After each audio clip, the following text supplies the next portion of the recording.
Assalomu alaykum hammaga. Bugungi darsimizda sizlar bilan fundamental analiz haqida gaplashamiz. Fundamental analiz bu dunyoviy iqtisodiy va siyosiy yangiliklar bo'lib o'tayotgan o'zgarishlarga asoslanib bozorni analiz qilish hisoblanadi. Ya'ni valyuta narxini keskin harakatini o'rganib chiqish. Xo'p, o'zi fundamental analiz treyderga nima beradi? Nima uchun bizga o'zi fundamental analiz kerak? Fundamental analiz bu bizga bozor yo'nalishini aniqlashga yordam beradi. Muhim yangiliklardan oldin bozor volatilligini kutib olish, ya'ni uzoq muddatli trendlarni topishga yordam beradi va xavfli vaqtlarda savdo qilmaslik uchun kerak bo'ladi. Shu narsalarni bilib olish uchun biz fundamental analiz qilib olamiz.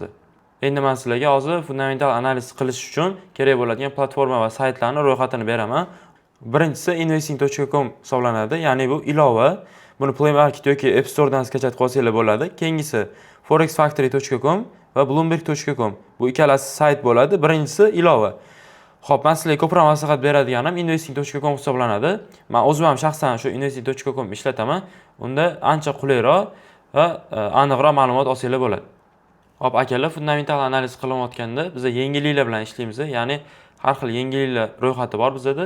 U ro'yxatda sizlar investing.com ichidagi ekonomik kalendardan topasiz. Hozir men sizlarga buni ham tushuntirib beraman.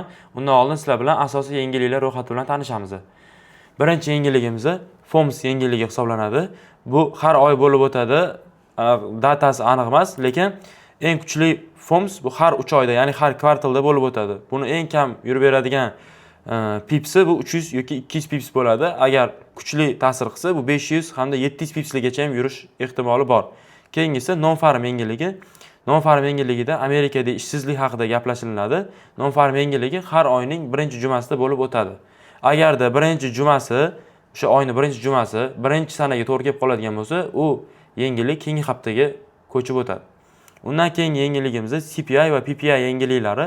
Bu yengilliklarda bizda inflyatsiya haqida gapiriladi. CPI va PPI yengilliklari non-farm bo'lib o'tgandan keyingi haftasiga bo'lib o'tadi.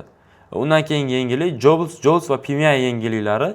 PMI yengilligida biznes faollik indeksi haqida gapiriladi. Bu 7 ta yengillik ham bizda kuchli hisoblanib, bozorga o'z ta'sirini o'tkaza oladigan yengillik hisoblanadi. Xo'p, akalar, ko'rishingiz mumkin, investing.com platformasiga kirib oldik. Birinchi qiladigan ishimiz ekonomik kalendar bo'limiga o'tib olamiz. Hozir biz ekonomik kalendar bo'limidamiz. Undan keyingi qiladigan ishimiz bugungi kunni kalendariga o'tib olib, chisovoy poyezimizni to'g'rilab olishimiz kerak. Ya'ni chisovoy poyezni to'g'irlash bizga nima beradi? Bizani O'zbekiston, ya'ni bizani местный vaqtimizga o'tkazib beradi. Bizani местный vaqtimizga o'tish uchun biz GMT +5 ga, ya'ni Karachiga qo'yib olishimiz kerak. Qo'yib olganimizdan keyin akalar ahamiyat beringlar. Bu yerda yengillik vaqti, yengillik chiqayotgan valyuta va yengillik qanchalik darajada muhimligi haqida belgi. Bu belgi yulduzcha sifatida bo'ladi. Agarda sizlarda bitta yulduzcha yoki ikkita yulduzcha, uchta yulduzcha bo'lsa, misol sizlarda uchta yulduzcha bo'lsa, yengillik sizlarda 70 dan 100% gacha ta'sir o'tkazadi. Ikkita yulduzcha yoki bitta yulduzcha bo'lsa, sizlarga 50% gacha ta'sir o'tkazishi mumkin. Atak ikkita yulduzcha, bitta yulduzchaliklar bozorga keskin ta'sir o'tkaza olmaydi. Xo'p, endi akalar, bizga faqat USD ni, ya'ni USD ga chiqayotgan yengillik qiziq, ya'ni AQSh dollariga, boshqasi, ya'ni yevro, GBP, misol yoki CHF, AUD ularga chiqayotgan yengillik bizga qiziq emas. Xo'p, akalar, ko'rishingiz mumkin, hozir bizda 20:00 da 3 ta yulduzchali, ya'ni kuchli ta'sirga ega yengilligimiz bor ekan. Biz hozir buni ichiga kirib, sizlar bilan birgalikda analiz qilamiz. Mana ko'rishingiz mumkin, akalar, kirib olganimizdan keyin bizda bu yerda yozuv bor. Ya'ni mana shu yengillik haqida gapirilgan. Oxirgi abzatsidan boshlab o'qiymiz, ya'ni показатели выше ожидаемых рассматриваются как позитивное бычье направление USD. А показатели ниже ожидаемых указывают на негативный медвежий рынок для USD deyilgan. Bu yerda aytilyapti, agar ko'rsatkiching kutayotganingdan baland bo'lsa, senda dollar buqalar harakatida bo'ladi, ya'ni bayga chiqadi. Agar ko'rsatkiching kutayotganingdan pastroqda bo'lsa, dollar sell bo'ladi degan. Akalar, qaranglar, bizda fakt va prognoz berilgan. Men pastga yozib qo'ygan показатели выше ожидаемых, ya'ni ko'rsatkiching kutayotganingdan baland chiqsa deyapti. Bu yerda kutayotganimiz bizda prognoz hisoblanadi. Faktimiz bizda показатель sifatida, ya'ni ko'rsatkich sifatida o'ynaydi. Ahamiyat beringlar, bu yerda faktimiz prognozimizdan past. Bu yerda aytilyapti, fakting prognozingdan past bo'lsa, senda dollar sellga yurish qiladi deyapti. Demak, bizda faktimiz prognozdan pastroq bo'lsa, dollar sellga. Dollar sellga bo'lsa, bizda tilla bay harakatini berish kerak. Endi akalar, bir xil yengilliklarda bu yozuv bo'lmaydi, bir xil yengilliklarda bu matnni bo'ladi.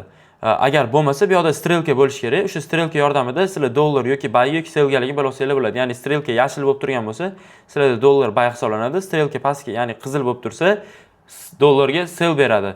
Xo'p, akalar, sizlar analiz qilayotgan yengillikda ma'lumot berilgan bo'lsa, u ma'lumotni o'qishni har doim sizlarga maslahat beraman. Sababi, sizlarda faktlar bilan prognozlarning o'rtasida, ya'ni fakt prognozdan baland bo'lsa bay yoki fakt prognozdan past bo'lsa sell degan narsada o'zgarishlar katta bo'lishi mumkin. Shuning uchun har doim sizlarga bu ma'lumotni o'qib, undan keyin bu setup qilishni maslahat beraman. Xo'p, akalar, hozirgi darsimizda sizlar bilan fundamental analiz qilishni o'rgandik. Hammaga manfaatli bo'ldi degan umiddaman. E'tiboringiz uchun rahmat. Sog' bo'linglar, salomat bo'linglar.